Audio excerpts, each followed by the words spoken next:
আসসালামু আলাইকুম বন্ধুরা, আশা করি সবাই ভালো আছেন। এখন পরিষ্কার হয়ে গেছে যে আমেরিকা ও ইসরায়েল চুক্তি থেকে পিছিয়ে যাচ্ছে। আমেরিকা ও ইসরায়েল প্রকাশ্যে ইরানকে ধোঁকা দিয়েছে। আমেরিকা বলেছিল যে লেবানন এ চুক্তির মধ্যে নেই, ইসরায়েলও বলেছিল লেবানন চুক্তির অংশ নয়। কিন্তু দেখুন, পাকিস্তান সরকার সারা বিশ্বের মিডিয়ার সামনে এসে বলে দিয়েছে যে চুক্তির মধ্যে লেবানন ছিল এবং এখনও রয়েছে। এ বিষয় নিয়েও আলোচনা হয়েছিল এবং খুব পরিষ্কারভাবে বলা হয়েছিল যে লেবাননের উপরও ইসরায়েল হামলা বন্ধ করবে, লেবাননেও শান্তি ফিরিয়ে আনা হবে এবং পুরো অঞ্চলে যুদ্ধ বন্ধ হবে। এখন ভাবুন, পাকিস্তান এখানে মধ্যস্থতাকারী। ট্রাম্পও বলেছে যে মধ্যস্থতাকারী পাকিস্তান, আর সাধারণত যে চুক্তি করায় দায়িত্ব তারই হয়। এখন যখন মধ্যস্থতাকারী বলে দিয়েছে যে লেবানন চুক্তির মধ্যে ছিল, তখন এটা পরিষ্কার যে লেবানন চুক্তিতে ছিল না, এ কথা মিথ্যা। অর্থাৎ আবারও বিশ্ব দেখছে যে আমেরিকা ও ইসরায়েল ইরানকে আবারও ধোঁকা দিয়েছে। এ কারণে ইরান প্রথমে রাজি হচ্ছিল না, বিষয়টা খুবই কঠিন ছিল। আমি আপনাদের প্রতিশ্রুতি দিয়েছিলাম যে এ যুদ্ধের খুব সূক্ষ্ম দিক আপনাদের জানাবো। খবর এসেছে যে শেষ মুহূর্ত পর্যন্ত ইরান চুক্তিতে রাজি ছিল না, ইরান কোনোভাবেই মানতে চাইছিল না। শেষ পর্যন্ত জেডি ভ্যান্স এ আলোচনায় যোগ দেন, অর্থাৎ আমেরিকার ভাইস প্রেসিডেন্ট। তারপরও পুরোপুরি সমাধান হচ্ছিল না। হঠাৎ করে মাঝখানে চীন এগিয়ে আসে। চীন আলোচনায় ঢোকার পরেই ইরান কিছুটা নরম হয়, কারণ ইরান চীনকে তার অন্যতম সেরা বন্ধু মনে করে। চীন অনেক চেষ্টা করেছে, ইরান সহজে রাজি হয়নি। দীর্ঘ সময় ধরে চীন ইরানকে বোঝায় ও রাজি করানোর চেষ্টা করে। অবশেষে ইরান চুক্তিতে সম্মত হয়, আর সেই চুক্তির মধ্যেও লেবানন ছিল। কিন্তু এখন আমেরিকা ও ইসরায়েল আবার পিছিয়ে গেছে। গতরাতে জাতিসংঘের ভেতরে একটি বৈঠক হয়েছিল। সেখানে পাকিস্তান কোনো ভয় ছাড়াই খোলাখুলি ঘোষণা করেছে যে ইরান ও আমেরিকার মধ্যে হওয়া যুদ্ধবিরতি চুক্তির মধ্যে লেবাননও অন্তর্ভুক্ত ছিল এবং লেবানন নিয়েও আলোচনা হয়েছিল। সুতরাং দেখুন, পাকিস্তান অন্তত তার দিক থেকে সততার পরিচয় দিয়েছে। খোলাখুলিভাবে একটি সরকারি বিবৃতিও প্রকাশ করা হয়েছে এবং জাতিসংঘ বলে দিয়েছে যে এ চুক্তির মধ্যে লেবাননও ছিল। আপনাদের আরেকটি রিপোর্ট জানিয়ে দেই। দেখুন, কোনো তেলের ট্যাঙ্কারই এখনও বের হয়নি। ইরান সহজ কোনো খেলা খেলছে না। যুদ্ধবিরতি হওয়ার পর থেকে এখন পর্যন্ত একটি ট্যাঙ্কারও স্ট্রেইট অব হরমুজ থেকে বের হয়নি, আর বের হওয়াও উচিত নয়। কারণ প্রথম শর্তই যখন মানা হয়নি, প্রথম, দ্বিতীয়, তৃতীয় শর্তই যখন আমেরিকা ও ইসরায়েল ভেঙে ফেলেছে, তাহলে এরপর তারা কোন নিয়ম বা চুক্তি মানবে? তখনও তারা প্রতারণাই করবে। আমেরিকা ও ইসরায়েল প্রতারণা করে, এমন কোনো আপনজন নেই যাকে তারা ঠকায়নি। তাহলে ইরান তো তাদের আপনজনও নয়। ইরান কি আমেরিকার কোনো আত্মীয়? তাহলে কেন তারা বিশ্বাস করবে? এদের উপর বিশ্বাস করা অত্যন্ত বিপজ্জনক হতে পারে। আমেরিকার ভেতরেও অনেক মানুষ এর বিরোধিতা করেছে এবং মনে করছে যে আমেরিকা হেরে গেছে। বড় বড় তেল কোম্পানি এবং তাদের মালিকরাও ডোনাল্ড ট্রাম্পের বিরোধিতা করছে। তারা বলছে এটা কেমন চুক্তি? যদি স্ট্রেইট অব হরমুজ দিয়ে বের হতে টাকা দিতে হয়, ট্যাক্স দিতে হয়, তাহলে তেলের দামও তো বাড়বে। আর তেল কোম্পানির মালিকরা, বিশেষ করে আরব দেশগুলো বলছে, যদি আমরা ট্যাক্স দিয়ে ট্যাঙ্কার বের করি তাহলে ইরান তো অনেক ধনী হয়ে যাবে। এদিকে ইরান আরেকটি ভয়ের পরিবেশ তৈরি করেছে। স্ট্রেইট অব হরমুজের জন্য একটি নতুন রুট ঘোষণা করেছে। তারা ট্যাঙ্কারগুলোকে তাদের দ্বীপগুলোর মাঝ দিয়ে যেতে বলেছে, আর বলেছে যে পুরনো পথটি সাধারণত ব্যবহার করা হতো। যদি সেই দিক দিয়ে যান তাহলে ঝুঁকি আছে, সেখানে মাইন পেতে রাখা হয়েছে, ক্ষতি হতে পারে। তাই যদি নিরাপদ পথ চান তাহলে আমাদের দ্বীপগুলোর মাঝ দিয়ে চলুন। ব্রিটেনের বড় সংবাদপত্র ইন্ডিপেন্ডেন্ট কি লিখেছে জানেন? পড়ে দেখতে পারেন এবং শেয়ারও করতে পারেন। ব্রিটিশ এই পত্রিকা লিখেছে যে ট্রাম্পের এই যুদ্ধবিরতি কোনো স্থায়ী সমাধান নয়। ডোনাল্ড ট্রাম্প পুরো বিশ্বে যে অস্থিরতা তৈরি করেছেন তার সমাধান এই যুদ্ধবিরতি হতে পারে না। অন্যদিকে বলা হয় দুনিয়া ঝোঁকে, কিন্তু ঝোঁকাতে একজন শক্তিশালী মানুষের দরকার হয়। এরা নিজের থেকে আমেরিকার সাথে কথা বলেনি, কিন্তু এত কিছুর পর যখন সৌদি আরব নিজে দেখল যে তাদের অত্যন্ত সম্মানিত ব্যক্তি ডোনাল্ড ট্রাম্প শেষ পর্যন্ত পিছিয়ে গেছেন, সরে গেছেন, তখন সৌদি আরবেরই বা কতটা ক্ষমতা আছে।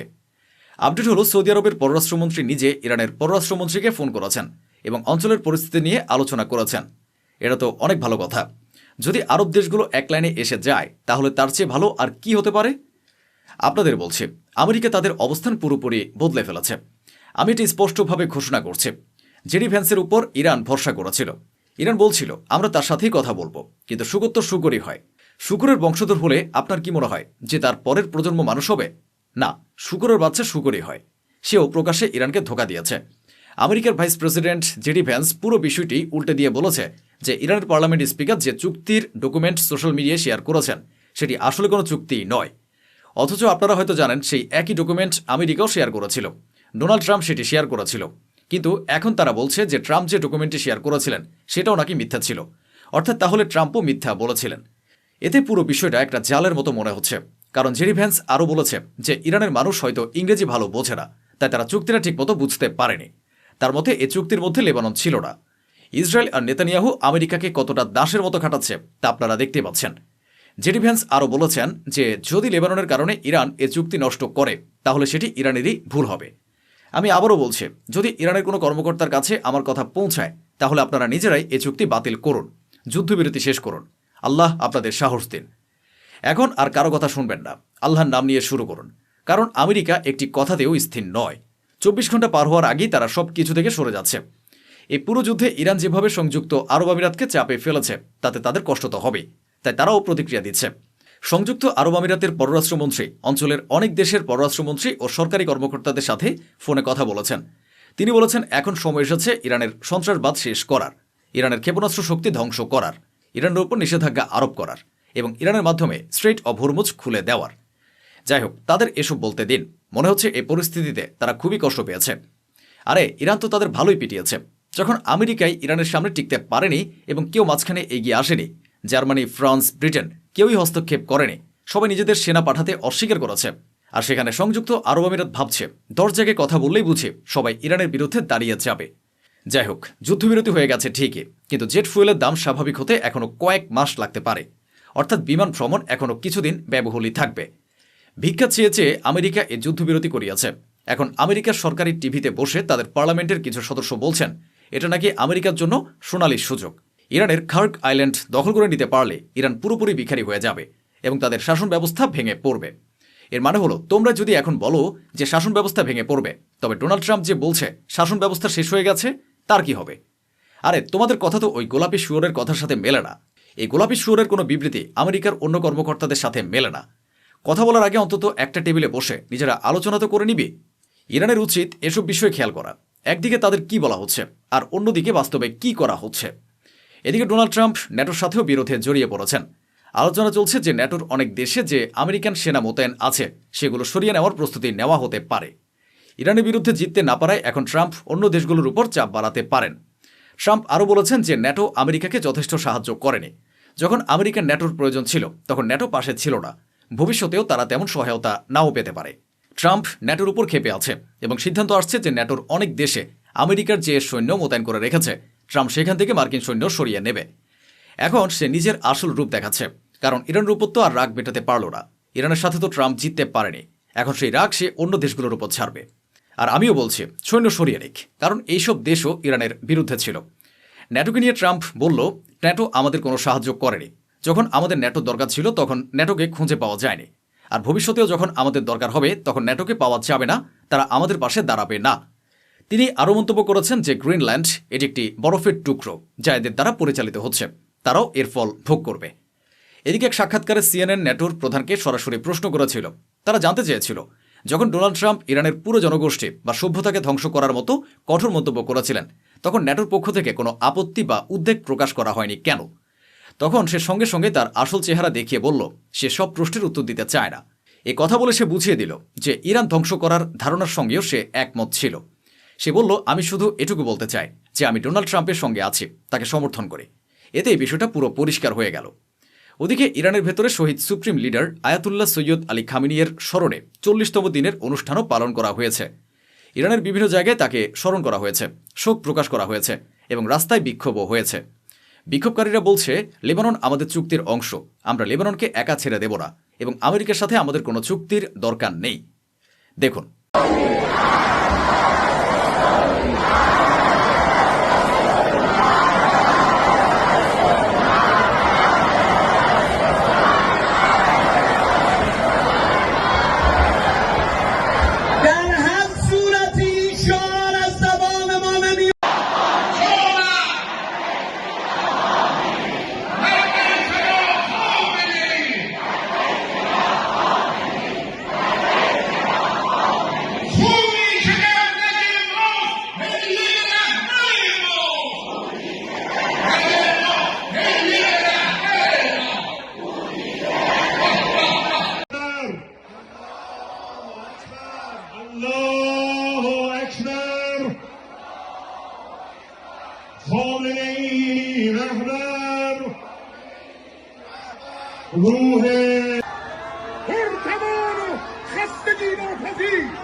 روحه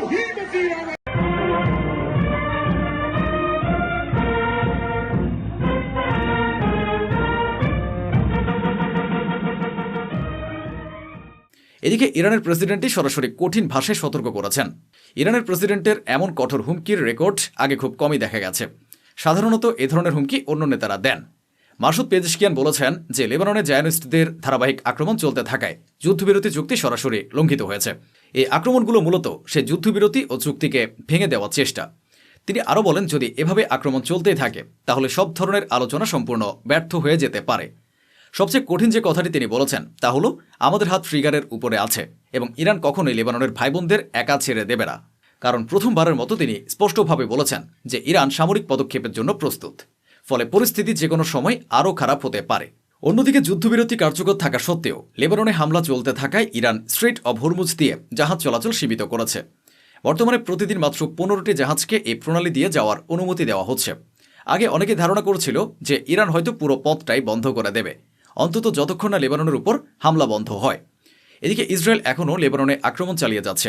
এই আক্রমণগুলো খুবই তীব্রভাবে চলছে। বলা হচ্ছে যে নাইম কাশিমের পরিবারের একজন সদস্য নিহত হয়েছেন। তিনি ভাতিজা বা ভাতিজি হতে পারেন, যদিও বিষয়টি পুরোপুরি নিশ্চিত নয়। একই সাথে ইসরায়েল শেখ নাইম কাশিমের বিরুদ্ধেও অভিযান চালাচ্ছে। শুধু সশস্ত্র গোষ্ঠী নয়, সাধারণ মানুষের মধ্যেও হতাহতের খবর আসছে এবং গত 48 ঘণ্টায় অনেক বেসামরিক এলাকায় হামলার অভিযোগ উঠেছে। হিজবুল্লার সাথে তো তাদের লড়াই চলছে, কিন্তু গত 48 ঘণ্টা ধরে সাধারণ মানুষের উপরেও গণহত্যা চালানো হয়েছে। ইসরায়েলের কর্মকাণ্ড দেখে মনে হচ্ছে তারা জীবনেও কখনো ইরানের সাথে জিততে পারবে না। তাই তারা তাদের সমস্ত ক্ষোভ, ছটফটানি আর আক্রোশ লেবাননের উপর মেটাচ্ছে। তো বন্ধুরা, এই ছিল আজকের আয়োজন, যা স্বচ্ছভাবে আপনাদের সামনে তুলে ধরা হলো। আশা করি আমাদের এই প্রচেষ্টা আপনাদের ভালো লেগেছে। অসংখ্য ধন্যবাদ। সুস্থ থাকুন, ভালো থাকুন।